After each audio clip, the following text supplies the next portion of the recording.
Estamos con el general Wilson Barrantes, con quien vamos a conversar un poco sobre lo que viene ocurriendo en el país, la inseguridad. Vamos a hablar sobre los partidos políticos. Conocedor, una persona muy experimentada, ha estado en zonas muy peligrosas del país. He tenido la oportunidad de conversar y entrevistarlo. Me concedió una muy buena entrevista hace algunos años donde pudimos hablar sobre la zona del Brain, sobre la no existencia, y me abrió los ojos de los narcoterroristas, que mucho se utilizaba esta palabra, y hoy día también vamos a enterarnos un poco de qué es lo que está haciendo en la vida política. General, un gusto tenerlo, muy buenos días. Medio a toda la radioaudiencia y televidentes, y gustoso de compartir un espacio contigo acá. General, hace algunos años conversábamos y me parece que era el presidente Alan García el que estaba en la conducción del país. De Alan García a hoy día con Ollanta, ¿cuánto ha cambiado el Perú y la política en nuestra patria? Bueno, el Perú siempre está cambiando, y uno de los grandes cambios que hemos encontrado es que los ciudadanos de nuestra patria cada vez están más maduros, cada vez tienen al alcance mayor información, y todas aquellas promesas que alguna vez se hicieran políticamente en el pasado, hoy en día es un tanto muy difícil que el ciudadano común y corriente se las crea. Ya no es el incauto en general, ha disminuido ese nivel de tal vez de ingenuidad que ocurría en el pasado. Y hoy en día nos encontramos con una población mucho más despierta, con una población que tiene la oportunidad de cuestionar el sistema, y en cada momento lo hace, y tanto es así que gracias a la población hoy en día estamos viendo pues que muchos de los problemas de corrupción que se están anunciando, la población misma los está denunciando, y eso es bastante significativo porque de alguna manera entendemos que el país está madurando, y eso quizás gracias a los medios de comunicación, gracias a medios que permiten transmitir hechos importantes como este, por ejemplo, que nos permite comunicar a la población de la perspectiva de la realidad que vienen ocurriendo las cosas. Entonces, con este tipo de información, con este tipo de medios de comunicación, lo que hacemos es a la población, tal vez, no digo educarla, sino tal vez abrirle los ojos, y eso es lo que ha pasado. Ese es el cambio que encuentro de un régimen a otro, que cada vez el público oyente, el ciudadano común, es más censura mucho más rápido las cosas, cosa que en el pasado no era así, es más crítico. Un colega de armas de usted llega a la presidencia de la República, Ollanta, un hombre cuestionado por el caso de Locumba, el levantamiento en los peores momentos del gobierno de Fujimori. ¿Está preparado Ollanta para dirigir al gobierno? ¿Está preparado? Porque hoy día vemos una figura femenina, que es la de Nadine Heredia. Bueno, lamentablemente tenemos que también acá ser críticos, ¿no?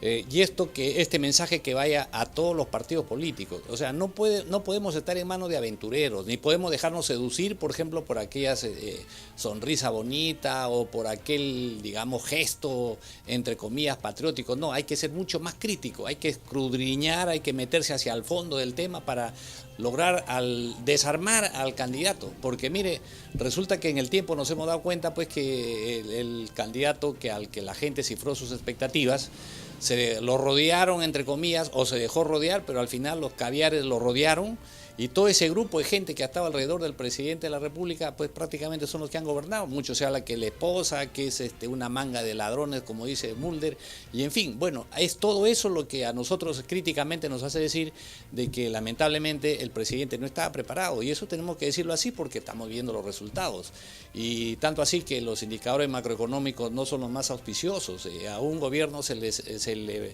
valora por los resultados, y los resultados que tenemos a la fecha en este corto tiempo, ya casi, digamos, volteando el tercer año, el cuarto año, llegando al cuarto año, lamentablemente los resultados no son los mejores, y eso sí tenemos que ser críticos. ¿Qué se esperaba? ¿Qué esperaba, por ejemplo, hablemos de qué esperaba la población y qué esperaba el ejército?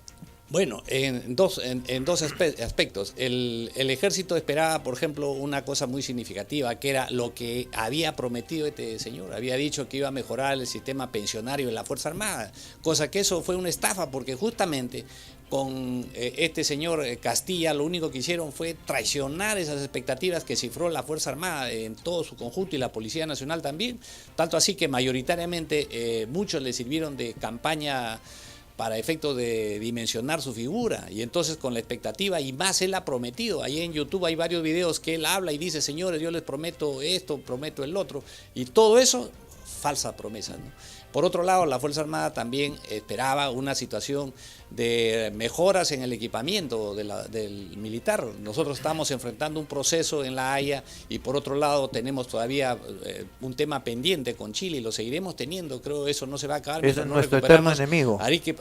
Mientras no recuperemos Arica y Tarapacá porque tenemos la opción jurídica de hacerlo, entonces seguimos pendientes. Entonces para eso necesitamos dos cosas. Si estábamos creciendo a un ritmo de casi 6% anual, lo que se esperaba era entonces que en ese mismo nivel se logre la mejora del equipamiento de la Fuerza Armada para lograr un nivel estratégico disuasivo. Lamentablemente en ese sentido tenemos que censurarlo porque la posibilidad se ha ido alejando cada vez más. Entonces hemos escuchado que se han deshecho una serie de proyectos de adquisiciones y estamos en la misma situación de indefección. En cuanto al tema territorial, integridad territorial, vemos los mismos resultados.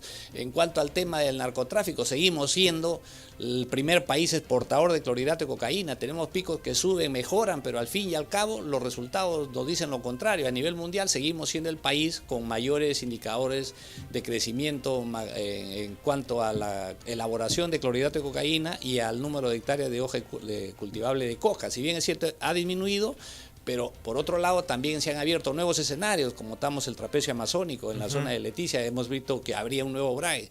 Y entonces así, y el tema más crítico que la población demanda, bueno, y que tampoco vamos a responsabilizar totalmente a este gobierno, pero la inseguridad ciudadana ha desbordado los parámetros establecidos en temas, digamos, básicos, ¿no? Y por supuesto que si nosotros tenemos una policía mal pagada, instrumentos mal adecuados, comisarías, infraestructura mal hecha, no hay una interconexión real de los sistemas para identificación de personas, etcétera. Es decir, una desgracia el sistema y se ha avanzado casi poquísimo. Entonces, prácticamente esa es la expectativa por el lado de la seguridad y la defensa. Ahora, por el lado de los ciudadanos, usted sabe que los ciudadanos, ¿qué esperan? Los ciudadanos esperan simple y sencillamente tener trabajo. Lo demás no quiere que le regalen nada, que le den pensión no sé cuánto. No, el ciudadano quiere trabajar, porque por último hemos nacido desde la época del incanato, para no irnos más atrás, como una sociedad trabajadora.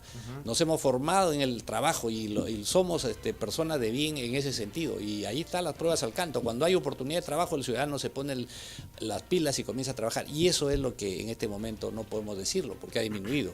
Teníamos expectativas en la educación, teníamos expectativas en la transición industrial, etcétera. O sea, hay una serie de expectativas frustradas que no se han hecho, y además las expectativas han sido esas, y se han apagado varios proyectos de inversión pública relacionados, por ejemplo, a proyectos de inversión en cuanto a minería. Se han tirado abajo por hacer estas tremendas contradicciones de oro y agua, ¿no? Cuando un país como nosotros, esencialmente minero, ancestralmente minero, y ahí están los restos arqueológicos, que son monumentos arqueológicos, piezas de enorme valor, que han sido hechas por nuestros antepasados de la cultura pre-inca, los mochica chimú.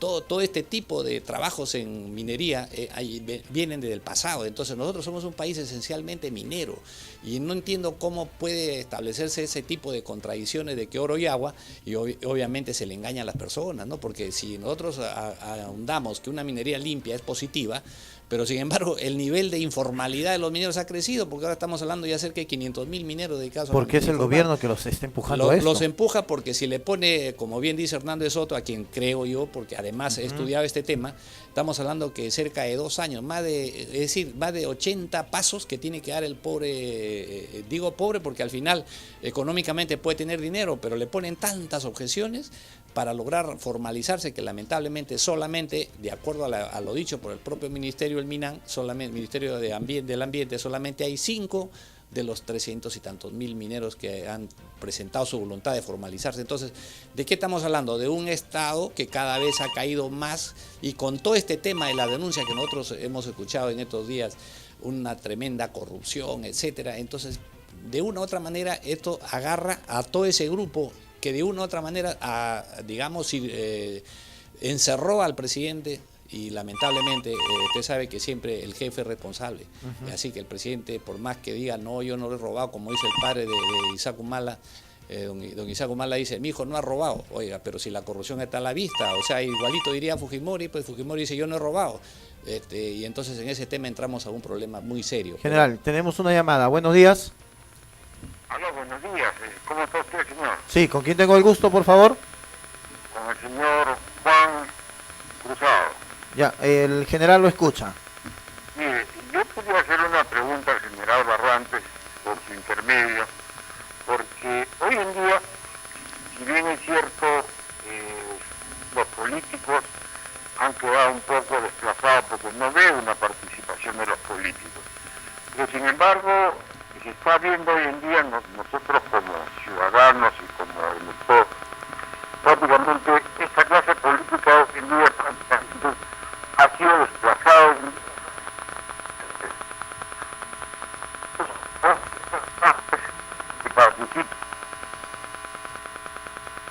Sí, está llamando, parece celular, no se le escucha, estará en una zona que no se le corta, perdón. A ver si nos vuelven a llamar. General. El ejército, me refiero al general Urresti, participa en otros medios de información a nivel nacional, ¿no? Yo vengo siguiendo su programa de usted y muchas radios, y en la cual prácticamente ha salido hoy en día la voz prácticamente de protesta por parte del ejército, lo que antes no sucedía. Antes veíamos que los militares estaban arrinconados, estaban avasallados, quizás sea por el hecho de muchas denuncias en el tema de corrupción, en el tema de los militares, ¿no? Como se ha visto muchos escándalos, generales comprometidos en narcotráfico, el narcobuque, el narcoavión de la FA, generales metidos en temas del gasolinazo. Y hoy en día venimos nosotros los peruanos siguiendo de cerca a un general Barrantes y a un general Urresti, que son prácticamente hoy en día dos actores políticos, uno con una limitación, que es el general Barrantes, el otro con una audiencia y con muchos medios de información a su disposición. Yo le quisiera preguntar al general Barrantes, si hoy en día prácticamente él que viene tomando, se ha convertido en un actor político, y hoy en día sale otro actor político que es el señor Urresti, podríamos pensar nosotros los peruanos que salen los generales a tapar los conflictos o la corrupción que existe en el tema de la pareja presidencial, o es que tenemos un general Barrantes prácticamente desvinculado de esto y un general Urresti prácticamente que trata de confundirnos a todos los peruanos, ¿no? Porque hoy en día he visto las noticias, el general Urresti sale a decir que es un psicopatológico y que lo lleven a un examen psiquiátrico si no lo capturan de la UNE. O sea, la verdad estoy confundido, pero lo cierto es que nosotros los guapés vemos hoy en día que hay dos actores políticos, dos generales, porque antes teníamos un general Donaire que más que todo era un payaso, creo, disculpándome con toda su audiencia. Vemos no quisiera decir otro payaso, pero un casi payaso, que es el general Urresti, y vemos que la gran diferencia que hay en expresión y en crítica y en alternativa en un general Barrantes y un general Urresti. O sea, quisiera que el general nos diga a la audiencia en cuál es la diferencia entre los dos generales. Por favor, entre él y el general Urresti. Muy bien, muchísimas gracias. Esta pregunta la vamos a dejar un poquito para después porque es muy importante. Y primero vamos a hablar sobre el ejército y luego vamos a seguir con el caso de la policía, y aquí va a intervenir usted y el general Urresti. La pregunta es la siguiente: hay a mi parecer, un ineficiente ministro de defensa como es el señor Cateriano, teniendo en cuenta que el ejército es el primero que pone el pecho ante todas las situaciones que puedan surgir en nuestro país. Tenemos a la gente del ejército cuidando las fronteras, tenemos a la gente del ejército en la selva, tenemos a la gente del ejército en la sierra, cosa que la gente no sabe y no se difunde. Entonces, ¿qué es lo que está pasando? No tienen un buen presupuesto la gente del ejército para cualquier caso de emergencia que se dé en nuestro país, en el caso de que algún país vecino quiera intervenir nuestra patria.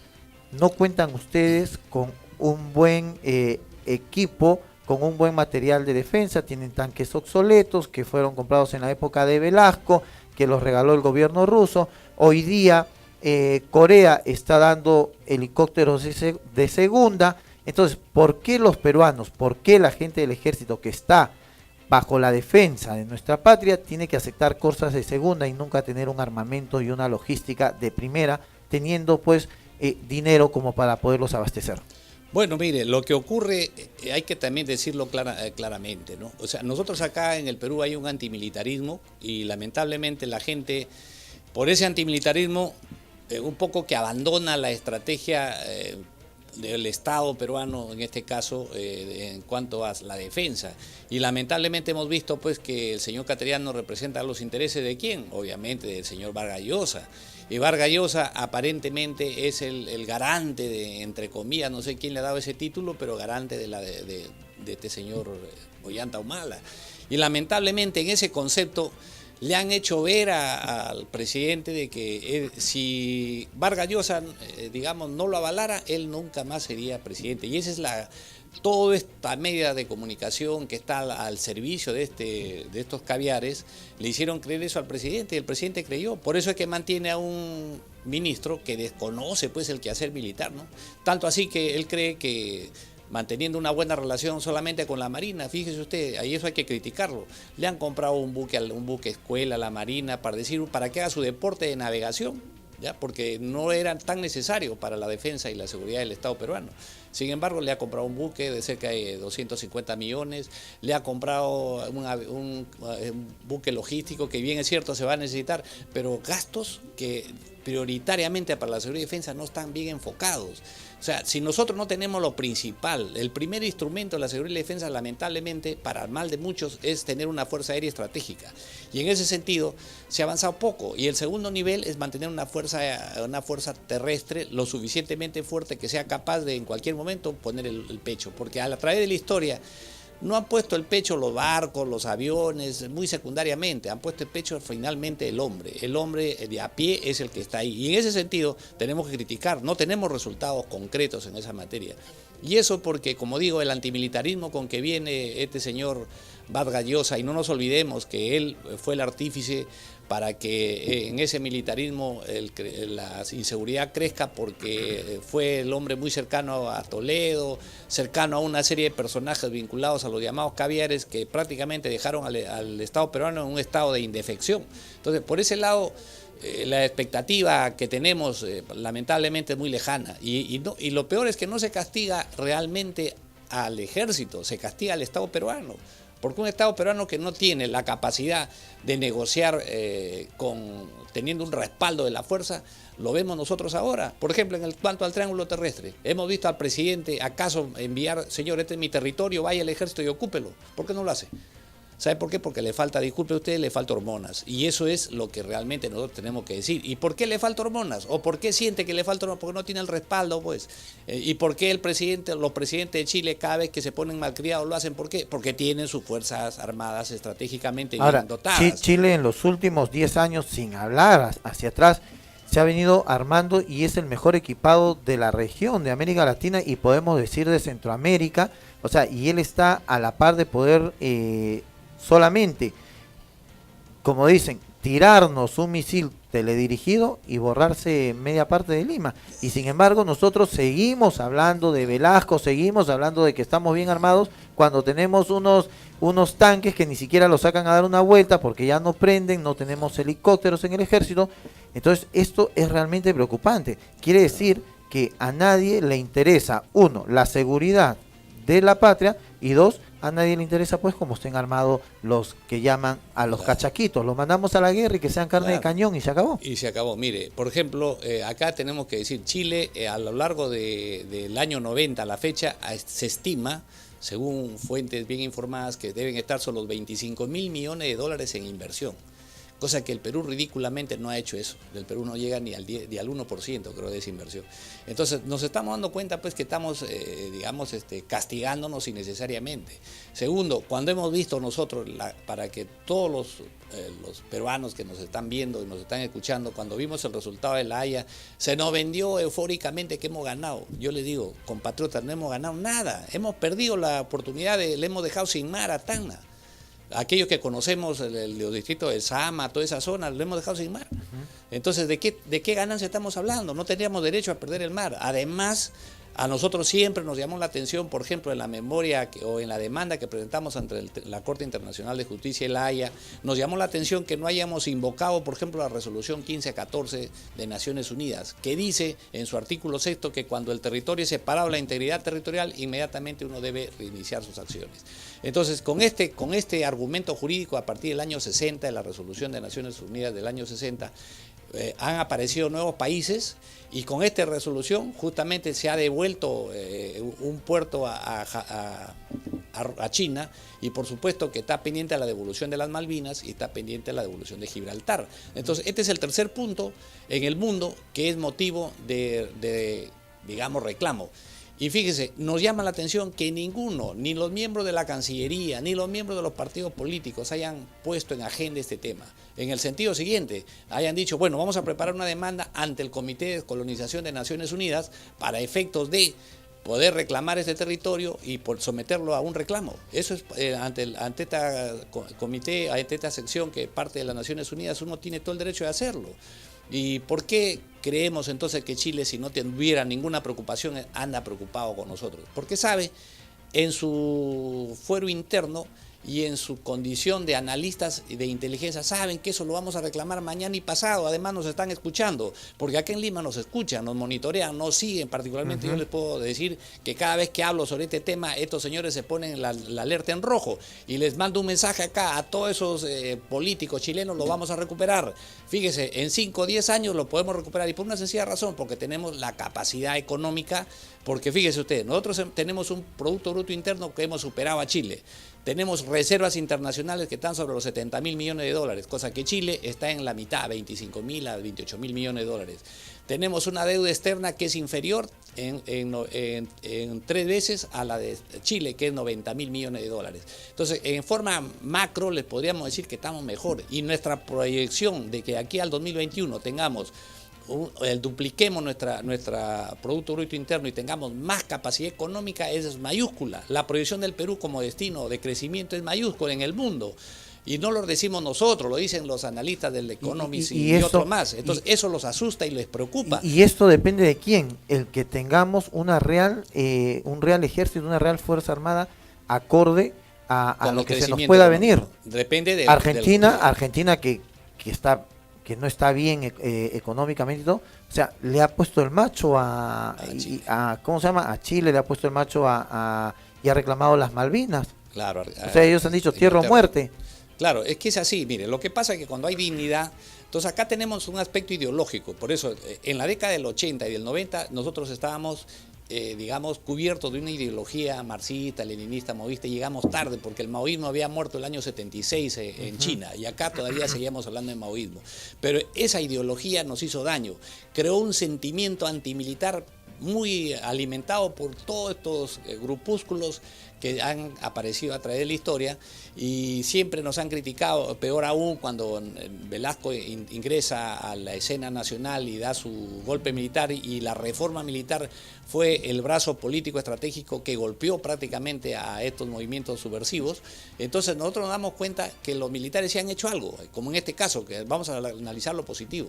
Entonces, cuando han entrado y han visto a partir del año 2000 una oportunidad a través de todos estos movimientos que han habido, lo único que se ha hecho es generar una suerte de indefección. Por ejemplo, hemos vendido la información de todo lo que hemos comprado en la década del 90 a Chile para extraditarlo a Fujimori. Y los chilenos lo recibieron y le dijeron muchas gracias y no vamos a entregarlo.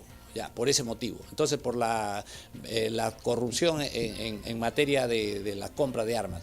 Pero le dimos hasta el detalle, el calibre, de dónde, cuánto y el número de cosas y el estado de las cosas.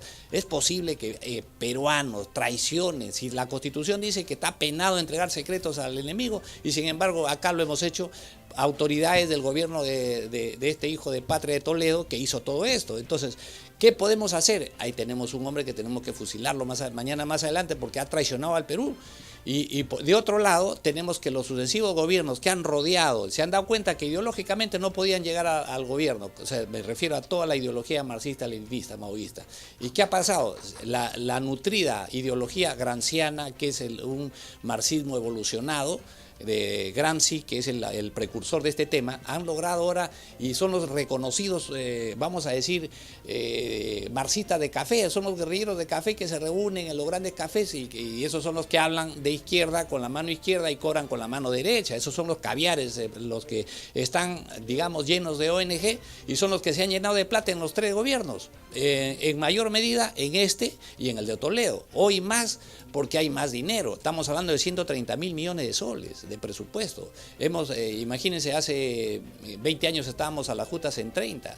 Hoy día tenemos 130.000 millones de soles en presupuesto. O sea, los niveles de corrupción, como estamos mirando, van a ser mayúsculos a través de la historia. O sea, si queremos calificar a la corrupción, hoy en día, con todo lo que estamos mirando, seguramente podríamos decir que este último gobierno es el más corrupto de la historia. El de Alan García será el menos, y así hasta llegar hasta el fin al comienzo de la República.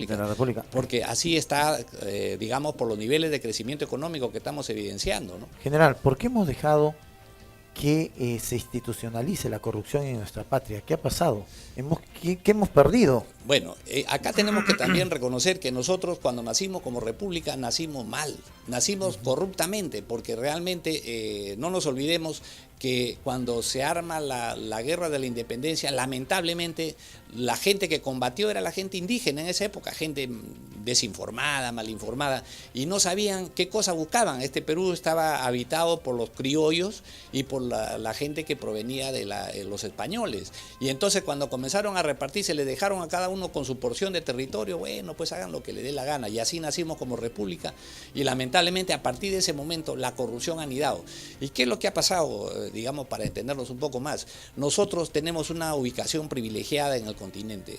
O sea, la sede del virreinato no fue por casualidad que se estableció en Lima, porque ya de esa época se establecía que Lima y el Perú era el centro del poder latinoamericano, geopolíticamente era el corazón de Latinoamérica, y por esa razón el imperio español, en ese momento el virreinato, se consagra en Lima, y entonces aquí creció la crema innata vamos a decir, de la burguesía en ese momento que se engendraba en el Perú. Entonces esa gente indiferente a la realidad peruana, sin embargo, era envidiado por los que estaban en Chile, que fue hasta el año 1798 un apéndice del Perú, lo independizan en 1798, o sea, casi a 1810, 15 o 16 años antes, ¿no? 12 años antes de ser un parte del Perú.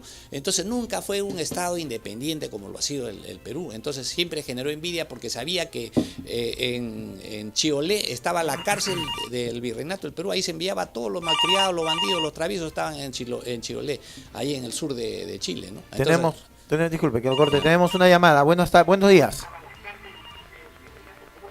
Buenos días. ¿Aló? Sí, buenos días. ¿Con quién tengo el gusto?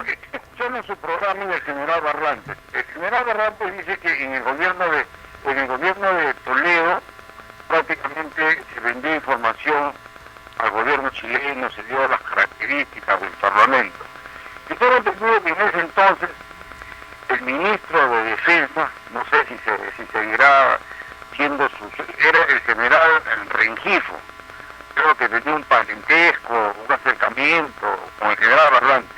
Yo quisiera preguntar al general Barrantes si fusilaría él al general Rengifo o no lo fusilaría, como dice él. Muchísimas gracias. Ya, bueno, para que se quede contento, ¿el señor lo fusilaría a Rengifo o no? Bueno, a todo el que resulta responsable hay que fusilarlo, Rengifo, Toledo, y cual fuera. Y si fuera un hermano que ha traicionado, también lo fusilaríamos, porque no es posible pues que se hayan vendido secretos de Estado, ¿no? Por ese prurito del en este caso antifujimorismo en ese momento, se entregó todo este tipo de secretos militares. Y aquí no tiene nada que ver ni el parentesco ni nada por el estilo, porque si alguien cometió una traición, pues habrá que pagarla la traición, ¿no? Hay que curarla. Tenemos que curarla, porque si no cortas la herida, esto sigue avanzando y ya no. Claro. Entonces, general, vamos a hablar sobre la seguridad interna de nuestra patria, y esto compete mucho a la Policía Nacional del Perú, que hoy día está bajo la tutela, no sé si bien o mal, de un general del ejército. ¿Era necesario poner un general del ejército en la Policía Nacional? Bueno, lo que habría que decir primero, había que votar o echarlos a patadas a esos ministros caviares que han manejado el sector interior. Y miren, no es casualidad, desde el año 2000, ¿quiénes han sido los ministros caviares? Los Gino Costa, los Rospigliosi y los Albanes, los Pedraza. ¿Y qué han hecho por el Ministerio del Interior? La verdad que no han hecho nada. La señora Susana Villarán Entonces, era la defensora. Villarán, la defensora de la policía. Oiga, qué desgracia. O sea, nosotros nos hemos metido... Mire, esta gente es la responsable del crecimiento de la inseguridad. Porque no nos van a venir con el cuento de que han velado por los intereses de la Policía Nacional, porque eso es falso. La Policía Nacional no ha crecido y en paralelo, estamos hablando del año 2000 a la fecha, el nivel de inseguridad ha crecido. Y lo dicen sus propios estudios. Y lo que es peor, todos estos estudiosos de la inseguridad ciudadana, como es el señor Gino Costa, ha basado justamente en el tránsito que ha tenido. Y de ahí han salido los Rubén Vargas, que ha sido también jefe de esta oficina y que hoy ya es estudioso en materia de drogas. Sí. Entonces, todos estos analistas de kiosco, que yo les llamaría, que no conocen nada, y la prueba de que no conocen es el resultado. Porque acá no vamos a hablar de contra las personas, sino estamos diciendo por los resultados. El resultado ha sido desastroso. Le han humillado a la Policía Nacional, le han quitado toda su identidad a la Policía Nacional y ha sido peor. Entonces, curiosamente, el último cambio con Pedraza, cuando lo votan a Pedraza, lo echan a Pedraza, yo pensaba que lo iban a echar en forma definitiva, lamentablemente no, y ahora encontramos explicación. Cuando aparece el caso de López Meneses, esa inseguridad, esa seguridad mal dada a un personaje que en este momento todo el mundo lo cuestiona en cuanto se refiere por qué le dieron la seguridad. Sin embargo, el señor premiado y se va de ministro, de asesor presidencial en materia de seguridad y defensa. O sea, y nunca lo hizo bien, ¿ah? Y por eso digo, toda la administración ha sido desastrosa. Y el señor Albán toma la posta, que un desastre también. ¿Y cuáles eran los premios de que venían? Estaban en la OEA, los Jiménez Mayor, todo este grupo de gente que son traidores al Estado peruano, porque lo único que deben estar felices son las ONG que han bebido de los beneficios económicos. Ahora, poner al BAN en el Ministerio del Interior, que fue el peor error del presidente, deja también bien en claro que el presidente no tiene cuadros. O sea, un partido político tiene, bueno, se va este presidente, jalo a este porque tengo cuadros, pero Ollantumala entró sin cuadros, sin gente que lo pueda respaldar, y es lo que estamos viendo hoy día. Claro. O sea, que sus ministros están dando vueltas en todos los ministerios, sus viceministros suben a ministro, y eso es lo que está pasando.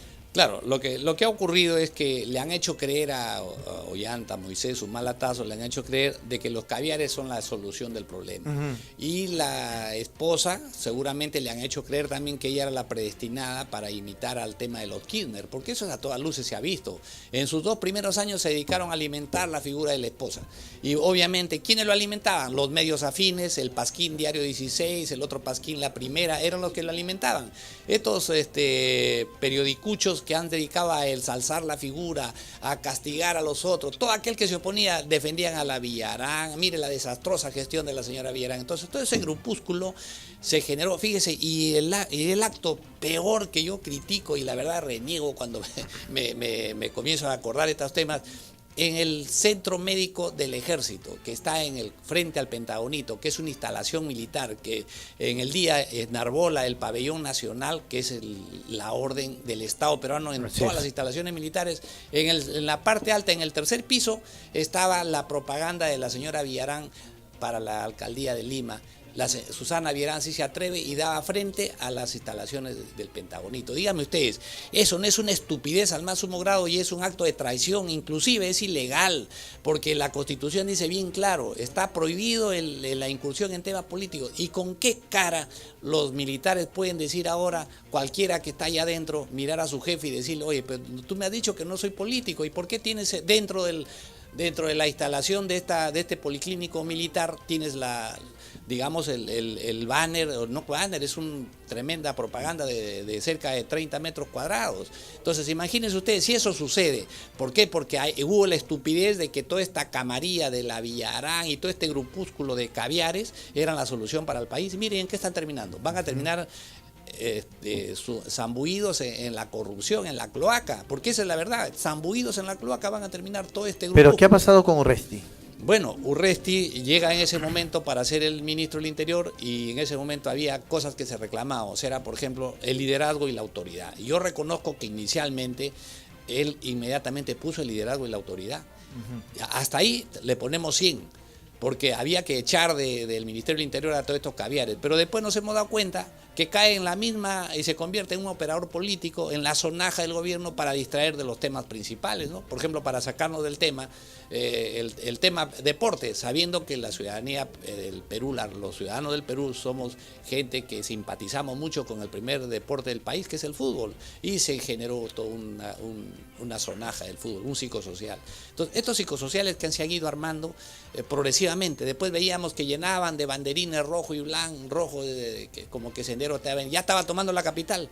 Ya empezaron por Ayacucho y llegaron los banderines acá puestos. Y yo aseguro y tengo derecho de presumir que eso lo estaba haciendo la propia sistema de inteligencia de la policía. Entonces, para asustar al pueblo. Para asustar a la población, para decir, oiga, no se metan conmigo, no se metan con estos temas, para que la gente esté pensando, así, hagan esto lo correcto y se olviden de quién, de los López Meneses, de los Orellana, de los este señor, el último Martín Belaún del Ocio. Entonces, esto, los últimos 6 o 7 meses, o sea, el señor ha cumplido esa consigna y le reconozco que lo está haciendo para cierto nivel, bien, pero para nosotros, el pueblo que hoy en día está mejor informado, en verdad eso hasta ridículo se ve, que pretengamos esconder el tema. Exacto. Y esa ni censura en este momento. Ahora, en este caso, y yo lo reconozco y lo dije al inicio, usted me desasnó, me quitó lo asno y lo burro en este sentido de los narcoterroristas y todo.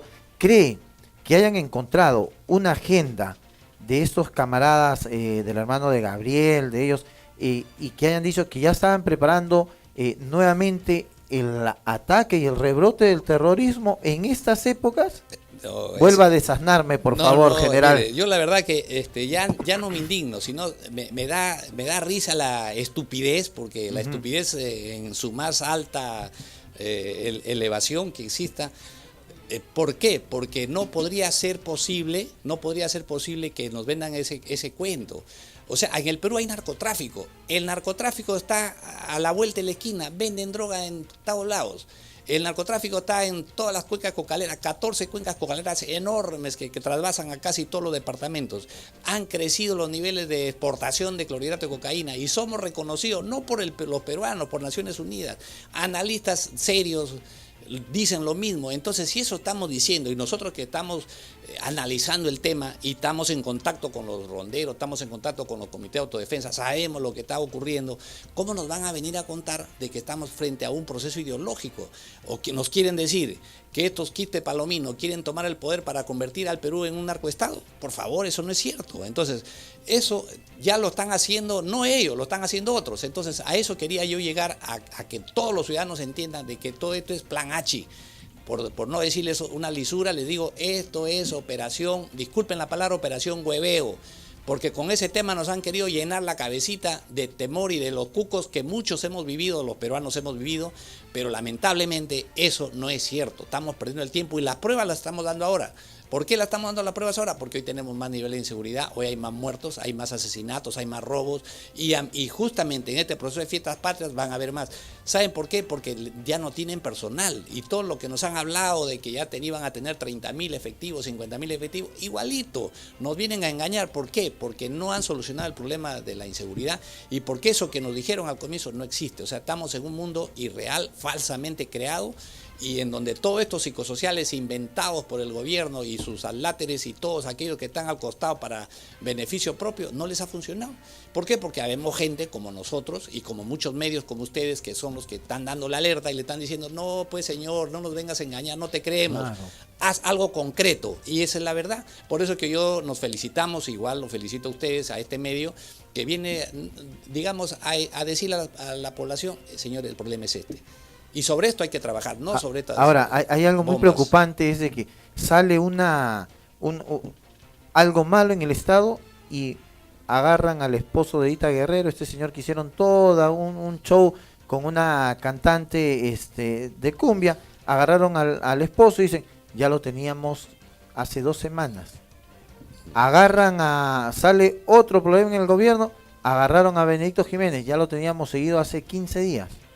Sale otro problema y agarran a este señor que se lo han traído de Colombia y ya lo tenían siguiendo hace 15 días y ya lo tenían. O sea, cada cortina de humo sale y ellos están. Y algo muy preocupante que acá la gente no se ha dado cuenta porque no analiza, o ve la televisión, pero no la mira, y los políticos, es que en una entrevista Martín Belaúnde dice, sí, que yo quisiera, pero me tienen acá que no puedo salir y no puedo. Me tienen.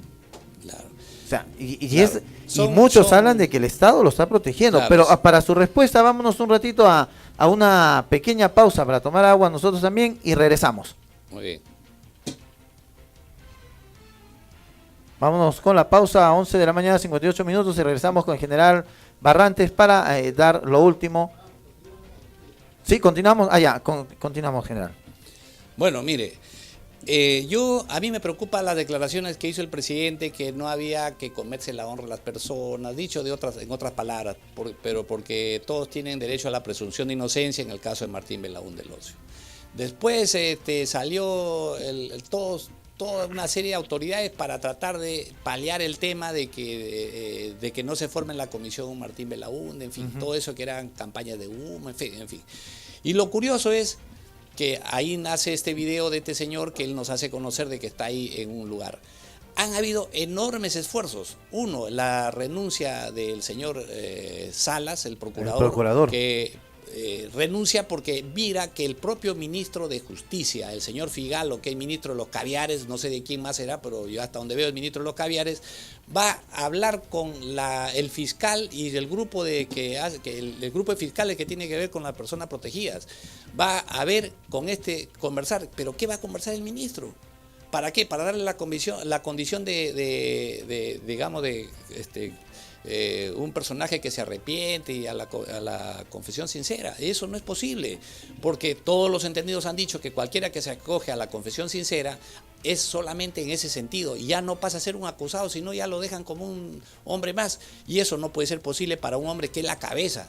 Entonces, ¿qué se ha tratado de evitar? ¿Por qué ese esfuerzo del Estado en impedir que este señor sea capturado, que sea sometido a la justicia ordinaria como cualquier delincuente? Ahora, porque hay una preocupación. Y esto es muy peligroso, pone en riesgo, pues,